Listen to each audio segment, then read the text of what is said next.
Établissement pharmaceutique fabricant, Pharmalpa est prestataire de Pharmalab. À ce titre, il modifie le conditionnement extérieur des médicaments européens de Pharmalab. Avant de passer par la salle de reconditionnement, les médicaments européens arrivent par palettes. Ghislaine Ferry, responsable des arrivages, récupère alors les papiers qui se trouvent sur ces palettes afin d'établir un rapprochement avec le fichier import où elle note la date d'arrivée du produit et la référence du transporteur. La palette peut alors être déconditionnée et chaque carton vérifié. Pour les articles de conditionnement, Ghislaine dispose d'un cahier des charges pour s'assurer de la conformité des produits. Lorsqu'on a un doute sur une référence d'un code produit, ça va automatiquement en quarantaine en attendant le feu vert du laboratoire. On remonte l'information au laboratoire qui lui ensuite nous donne confirmation par mail. Une fois les médicaments et articles de conditionnement validés par Ghislaine, une opératrice les saisit informatiquement et édite une étiquette mission. Voilà, le cariste récupère ces étiquettes mission, les colle sur les cartons de médicaments et d'articles de conditionnement, puis les place dans les racks dédiés à cet effet. L'étiquette mission a une double fonction.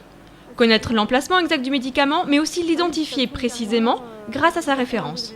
La sécurité est d'ailleurs le maître mot du reconditionnement. C'est pour cette raison que 2 personnes seulement sont habilitées à prendre les articles de conditionnement pour alimenter les postes des opérateurs.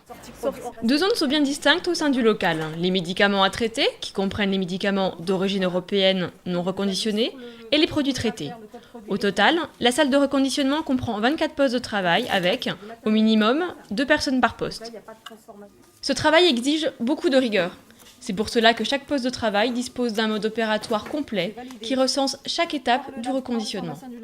Toutes les heures, un contrôle du poste de travail doit être effectué et les opérateurs ne font pas de contrôle sur leur propre boîte, mais sur celle de leur binôme.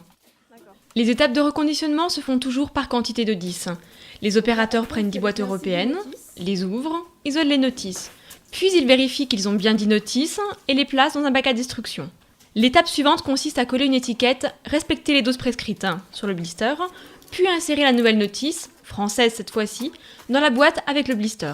Il ne reste alors plus qu'à coller l'étiquette dose sur les boîtes. Il est alors très difficile de distinguer qu'il s'agit d'un médicament reconditionné. Une fois terminé, les lots de médicaments sont acheminés en zone de stockage, rangés sur une palette dédiée où figurent toutes les informations relatives au lot, quantité, numéro de lot, date d'expiration, etc. Les lots de médicaments, qui sont maintenant des médicaments français, sont stockés en médicaments traités, en attendant d'être libérés par le pharmacien responsable pour leur mise sur le marché. Cette libération des médicaments nécessite un contrôle précis du dossier de lot qui se finalise ici. Lorsque les produits sont en zone de stockage, les opératrices effectuent une réconciliation, c'est-à-dire qu'elles comptent tous les articles de reconditionnement qu'il leur reste, afin de vérifier que tous les médicaments ont bien été reconditionnés. Si elles constatent une erreur, le lot de médicaments est entièrement défait et tout est repris. Le formulaire de réconciliation vient compléter le dossier de lot qui comprend d'autres formulaires de traçabilité des opérations. Vide de ligne de début et de fin, formulaire de conditionnement, essai douchette, contrôle d'impression des étiquettes et des vignettes, rapport data matrix ou encore feuille de suivi palette. En complément, des copies des exemplaires originaux des notices, étuis et étiquettes sont ajoutés au dossier de lot.